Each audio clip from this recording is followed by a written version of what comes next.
नमस्कार गावाला मी उमेश परबाने ओमी बाबा ब्लॉगमध्ये तुमच्या सगळ्यांचं स्वागत आहे। दीपक पटेलांनी हे मोठ्या कोपऱ्यात घालतात बुचडी, तर चला जाऊया बघूया। बाबल्याचं ट्रॅक्टर आहे आणि संजयचं पण आहे। दोरीच्या साह्याने फुटाफुटाच्या अंतरावरती दोरी टाकतात आणि त्याच्या साह्याने घालतात बुचडी। तर चला बघूया कशा प्रकारे बुचडी घालतात ती। आमच्याकडे दीपक पटेल तर पहिल्यांदाच घालतात। तर गावाला एक 5 ते 6 वर्षापूर्वी जेव्हा ट्रॅक्टर नव्हते तेव्हा ह्याच कोपऱ्यात 4-4, 5-5 दोता असायची। आता 2-2 ट्रॅक्टर लावलेले आहेत बघा।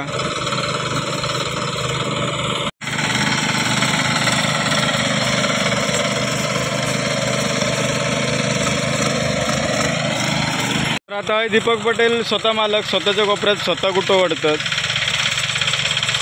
हे दाबा रे कोणीतरी। तर गावाला सगळ्यात मोठं आमच्या वाडीतल्यांचं दीपक पटेलांचंच कोपरं आहे आणि ह्या कोपऱ्याची पण अशी खासियत होती की दीपक पटेलांकडनं जाणून घेऊया। आणि हे कोपरं आता उकळल्याने दुडल्याने त्याच्यानंतर असे रस्से टाकून त्याच्यावरती 4-4 गोटे टाकून बुचडी घालून घेतात। आमच्याकडे बुचडी म्हणतात, तुमच्याकडे काय म्हणतात तर कमेंटमध्ये नक्की सांगा।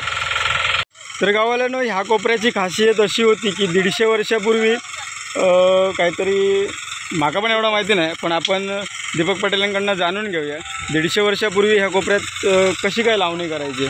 या ठिकाणी धन्यवाद काढून तुम्ही आमच्या शेतीविषयी माहिती करण्यासाठी आलात त्याबद्दल तुमच्या चॅनलला सर्वांच्या आमच्या राशन फॅमिलीतर्फे तुम्हाला शुभेच्छा। धन्यवाद। या ठिकाणी गेले 150 वर्षापूर्वी एक प्रथा होती की चिखल करायचं आणि आपण 5 आवे असे लावून ठेवायचे। त्याच्यानंतर पूर्ण सकाळी ती प्रथा पूर्ण असं पूर्ण कोपरं लावून यायचं, पूर्ण कोपरा लावून यायचा। त्याच्यानंतर काही वर्षानंतर भरपूर वर्ष झाली आणि आजोबांच्या वेळी कोणीतरी व्यक्तीने वैयक्तिक आपला स्वार्थासाठी त्याने ती लावणी उलटी केली आणि तशी उलटी लावणी आली। त्याच्यानंतर आम्ही ते आमचे वडील वगैरे होते ते लोक जेव्हा तिकडे जाऊन त्यांनी सर्व व्यवस्थित करून आता आम्ही प्रथा फक्त एक देवाचा एक वार्षिक आहे म्हणून आम्ही ते आमच्या आजोबांनी केली, नंतर आमच्या वडिलांनी 50-60 वर्षे केली। त्याच्यानंतर आता तिसरी पिढी आता म्हणून मी करतोय। पण मला असं एवढं काय शेतीची काय एवढं ज्ञात नाही आहे, पण एक मजा आपल्या वाडीतले लोक सगळे येतात, लोक मजा करतात आणि त्यावेळेस आम्ही ते कोंबडं वगैरे राखण देतो इथे आणि जेवण वगैरे करतो एकत्र। भात कापणीच्या वेळी सुद्धा वाडीचे सर्व मुलं एकत्र येतात, आम्हाला मदत करतात। नंतर तशी काय आमची शेती म्हणून असं माझं काय एवढा स्वतः सर्व्हिसला आमच्या मिसेसला सुद्धा आवड आहे, पण ती आज पण वहिनी आज इली नाही। वहिनी तर आज अचानक ती मुंबईला गेल्यामुळे ती आज घेतली नाही, आणि ती आज माझ्या 10 पटीत आज काम करायची दिसली असती आणि तिच्यामुळे मला असं स्फूर्ती येते की बाबा ती मुंबईच्या असून सुद्धा काम करते ती आणि बऱ्यापैकी काम करते।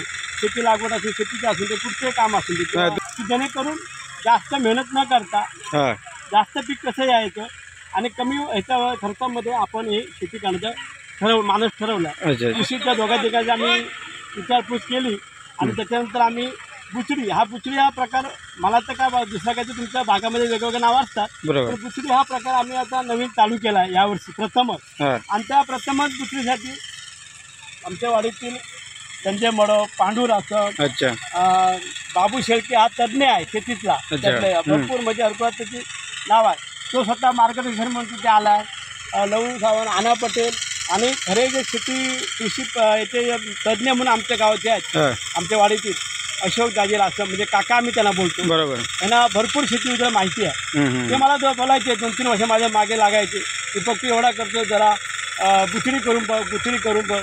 तर मी एवढा कांदळा करायचं, मला वाटतं बुचडीमध्ये काय जास्त भात भेटत नाही असं लोकांची अपेक्षा रान येतात आणि आपली लोक थोडं हे नाव उमेद करतात, हे करून काय तुला होणार नाही, काय भेटणार नाही, अरे ते रानच येणार आणि याचा काय फायदा नाही, तू कोणतं तरी येड्यांचं ऐकतोस। पण काकांनी ते बुचडी घालतात 2-3 वर्ष झाली ना काका बुचडी घालतात। हो काका, ते पण म्हणजे बऱ्यापैकी त्यांचं शेती होते। फक्त मला काय वाटायचं नको यावर्षी मी ठरवलं की शेती करायचीच नाही, पण या देवाच्या कृपेने, पाहुण्याच्या कृपेने, त्या मांडवाच्या कृपेने, शिंगवाच्या कृपेने एक मला परवा रात्री असा भास झाला की बा आपण शेती नाही केली तर मला चेन नाही पडणार, मला तर हरकत जायचंच आहे, बरोबर घरी तर जायचंच आहे. मग असं कशाला जायचं, मग काहीतरी निमित्त पाहिजे. आज काहीतरी काय फुडूत गेलं, आज काहीतरी नळ्यात गेलं, बरोबर. आज काहीतरी कशातरी म्हणजे कारण पाहिजे. कारण पाहिजे म्हणून मी शेती करतो. बाकी असं माझा व्यवसाय असा शेती मी करत नाही. एक आवड आहे मला, बैला म्हशींची जी आवड होती. तर आता ह्या युगामध्ये किंवा ह्या आता नवीन याच्यामध्ये आपलं ते काय जमणार नाही. ठराविक आता लोक मदत करतात हे लोक. तर मला जास्त इंटरेस्ट जो आहे तो काजूमध्ये आहे. अच्छा. आता काजूचे 100 रोपटे लावलेले आहेत आमची, आणि 100 ते 100 आमची ते हे त्याचं श्रेय मी मला न देता माझे मित्र आहे श्रीकांत लाड फोंडाघाट रामगाव, बरोबर, त्याने जो मेहनत घेतो ना, म्हणजे अप्रतिम खूप मेहनत घेतो. बघितलं आम्ही. हेच नाही तो संध्याकाळी 5 वाजता असं जाऊया काय, आज भर घालू द्या काय, आज खत मारू द्या काय, तो स्वतः येणार, ते ठोंबे फोडणार, त्याला ते हे बांधून गेली गस्त ठेवणार, आणि एवढा तो त्या झाडावर हे करतो. आणि तो म्हणतो तुमच्यामुळे मला वेळ लागला काजू. बरोबर. त्याला मी असं सांगायचं तुम्ही लोक कामं करत नाही काय करते. तर हे दुसरीचं कारण तोच आहे. ते असं दुसरी घाला तुम्ही, मी आहे ना, कशाला घाबरता. मी तुम्हाला दुसरी घालायला सर्व पेरा मी तुमच्या लावण्यात मदत करून काढण्यात सर्व गोष्टी काय ते मदत करू शकतो. आणि या ठिकाणी 10 वर्ष मला मदत पंढरी डोंगरे यांनी केली, आमच्या मामाच्या. बरोबर. 10 वर्ष बघितली आम्ही कंटिन्यू. म्हणजे तो त्याला सांगितलं मुंबईत तुम्ही सांगायचो हे बा पंढरी हे करायचा का, तो येवायचा लायाचा, स्वतःची माणसं घेऊन यायचा, इकडे तिकडे पाणी बिणी परतायचा. आई आमच्या त्याच्याकडे तिकडे उलटी गावी जायची, तिकडे ती थोडी मजाशी करायची. आई आमच्या आता काय जमत नाही तिला, आईला नाही. पहिला तिने भरपूर केले. ती तेवढंच कापायची आणि त्या दोनच अशी वजी आपली झोडायची, असं तिचं काम असायचं. मी असं ठरवलं होतं यावेळी कोणाला खंडाळा बिटायला द्यायचं नाही, असंच ठेवायचं. एक बघायचं, करून बघायचं. म्हणजे प्रयत्न करायचं. पुढील वर्षी जर वाटलं आपल्याला की बा हे चांगलं आहे, तर पुढच्या वर्षी मी मेच्या अगोदर मी प्रॅक्टिस करणार, आणि ते अळी तुम्ही जे म्हणतात अळी करणार, त्याच्यावरती प्रोफेशनल करणार. बरोबर. म्हणजे जशी कृषीमध्ये करतात. बरोबर. आता मी शुभांगी बियाणं आणलाय, आणि श्री 101 हे नवीन आहे. ते सुद्धा बारीक भात आहे. आमच्या घरी थोडं बारीक, मुंबईच्या थोडं बारीक भात आवडतो. आणि त्या आताच माझ्याकडे 400-450 किलो तांदूळ गेल्या वर्षीचे आहेत, पूर्ण आताच आहेत. त्यामुळे आता आवड निर्माण झाली आहे. आता पुढच्या वर्षी बघूया. असं तर आम्हाला निसर्गाने आणि इथल्या देवाने मला जो सपोर्ट हे दिली, साथ दिली तर मी पुढच्या वर्षी तुमच्या युट्यूबवरती हे तुम्हाला भातवर दाखवून आता काय परिणाम होतो समजू. आता आमची माणसं 15-20 माणसं आलेली आहेत, ते सर्व काम जोरात करतात. चालत. तर आता बघूया आपण तिकडे कशी हे घालतात, बुचडी घालतात दोरीच्या साह्याने. हे जुने शेतकरी, म्हणजे मी लहान असल्यापासून बघतोय शेती जोता बिता हे धरायचे, बाबूपणा आणि पांडवादा. तर पांडवादा हे कसा काय केलास, म्हणजे हे ह्याची कोकण पद्धत. अच्छा. कोकण पद्धत ही काही 1 फुटाच्या अंतरावर 1x1च्या अंतरावर बी टाकून ते आतमध्ये बी टाकलेला भाताचे. अच्छा. आणि लाईनची रेषा टाकलेली आहे. अच्छा. तर बाबू तू काय सांगशील, तू पहिल्यांदा केलं की ह्याच्या अगोदर पण केलं? आता कशी केली, पहिल्याच वेळी केलेली आहे.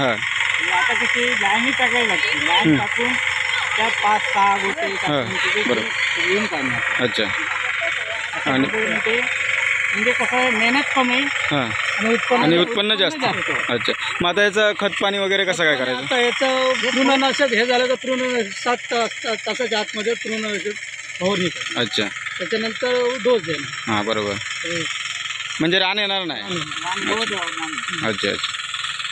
लोक आम्हाला असं म्हणतात की काय किती होणार नाही. बरोबर. नाही होतं ना, मागे पुढे लोक बोलतात, प्रयत्न आणि मागे सुद्धा गावात बोलतात. नाही याड लागला असू दे, बोलणारे बोलतले, पण श्रद्धा मांड्यावरती आमची श्रद्धा आहे. नाही, पण प्रयत्न केल्याशिवाय काय होणारच नाही ना.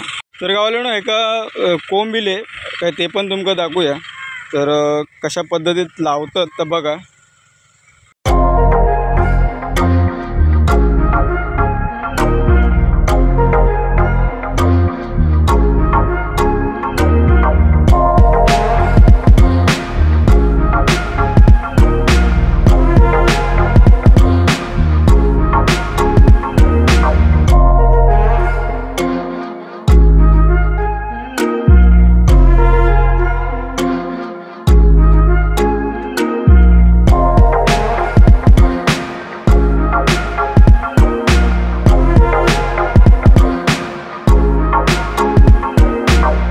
तर गावाला बाबल्याची हाऊस आहे आणि आमच्या आपाची पण हाऊस आहे. आपाची हाऊस तर हे आता घालतात बुचडी. जरा तुम्ही दाणे जास्त टाकतास, 4-4च टाका. हां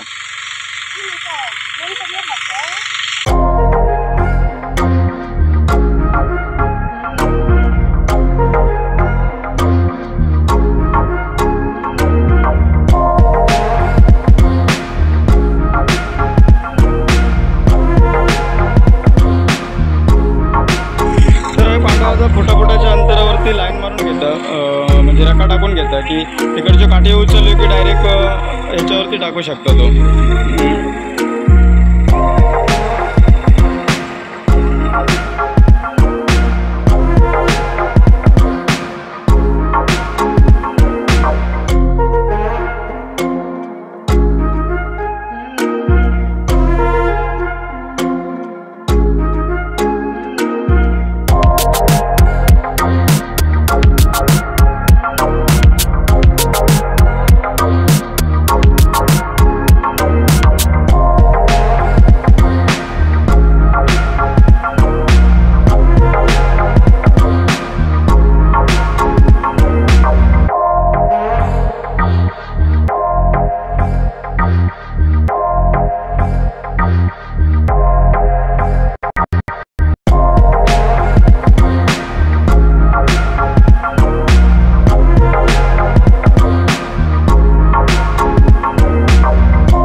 तर गावाला आजचो दुसरा दिवस उकळीचो आणि आम्ही उकळ सुरू केला. सूरज मी आनंदच्या कोपऱ्यात उकळ घालता आणि अजून एक कोपरो आहे आनंदचो. ह्यो झालो की थोडा खाली आहे व्हाळाचं कोपरो म्हणून, कारण हे पाण्याचे कोपरे असतात म्हणून पहिली उकळ घालून घेऊची लागतात. तर हे झाले की आनंदचो तिकडे आहेत आणि तिकडे ते 2-3 असतात. ते झाले की मग माझ्या घराकडे जाऊया. आणि हे बाबलो पण असा, हो बघा बाबलो पण आहे उकळ घालता. सूरज आणि मी उकळ घालीत होतो दोघंच जण आणि सागर इलो मुंबईसून. तर आमच्याकडे इलो ट्रॅक्टर धरूक आमका मदत करू बरा वाटला. सागर इलो थोडं व्हायचं आराम भेटलो.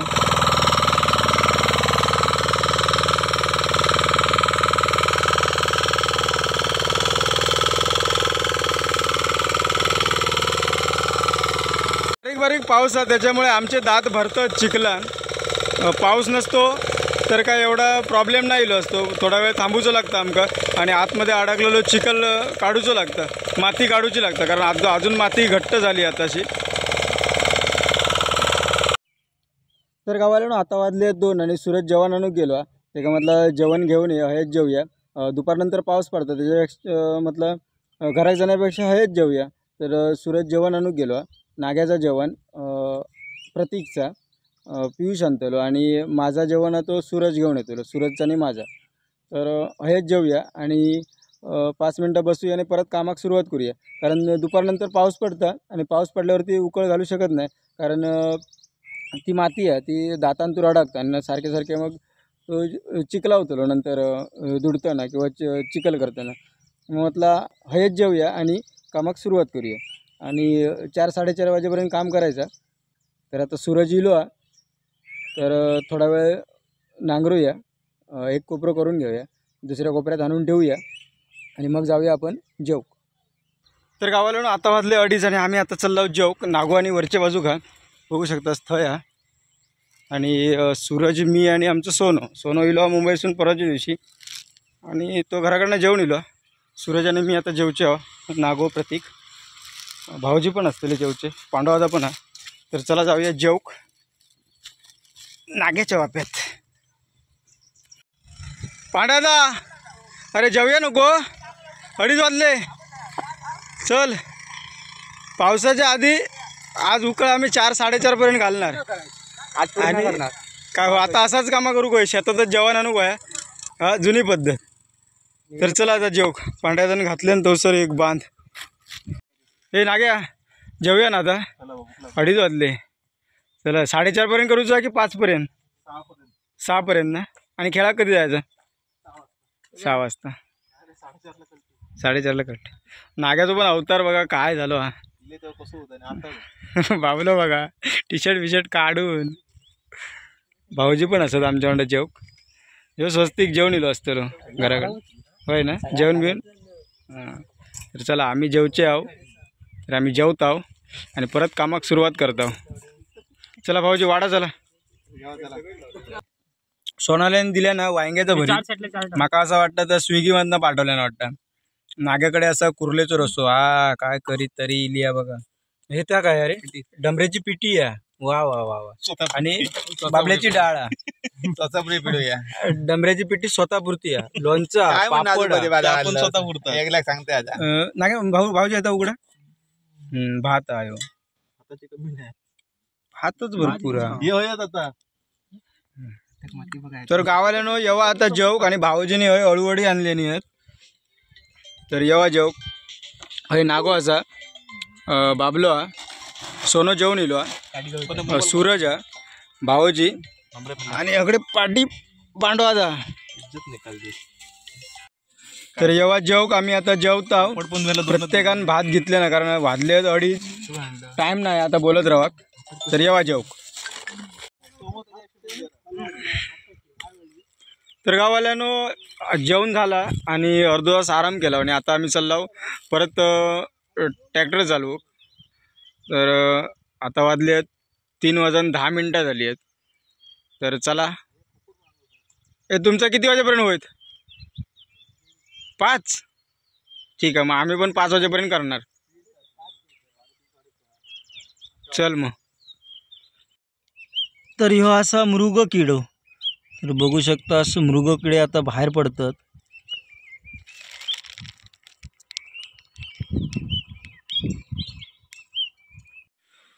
तर गावाल्यानो ज्याची आतुरतेने वाट बघत होता पाऊस इलो आणि आता झऱ्यांक पाणी इला म्हणजे आमच्याकडे साखळी सुटली असं म्हणतात. आता थोडाफार वरती असतला डोंगरातनं खाली येऊ तरी टाईम लागत कारण डोपका वगैरे भरासाठी टाईम लागतलो. कोंडी बिंडी मोठे मोठे असत वरती ते भराक टाईम लागतलो. तरी उद्यापर्यंत पाणी येत आणि जर पाऊस मोठंच लागलो रात्री तर रात्रीच पाणी येत आणि मासे चढतील. तर 6 झरे तर उंबाळले असत. बघूया आता कधी पाणी येतं आता. तर गावाल्यानं कोंडी भराक टाईम लागतलो आणि पाऊस तर आजच सुरू झालो आज जास्त जोरात आणि वज्रांका पण पाणी येईल असा बघू शकतास तुम्ही.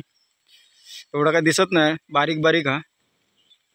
तर बघूया पाणी कधी येतं खाली. जर रातभर जर पाऊस लागलो तर येत सकाळीच पाणी तलावात पोचत मग मासे पकडूक भेटतले. लय मजा येतली. तर गावाल्यानं आम्ही घातलेली बुचडी जर तुमका आवडली असत तर लाईक करा शेअर करा आणि चॅनलवर जर कोण नवीन असत त्यांना सबस्क्राईब करा.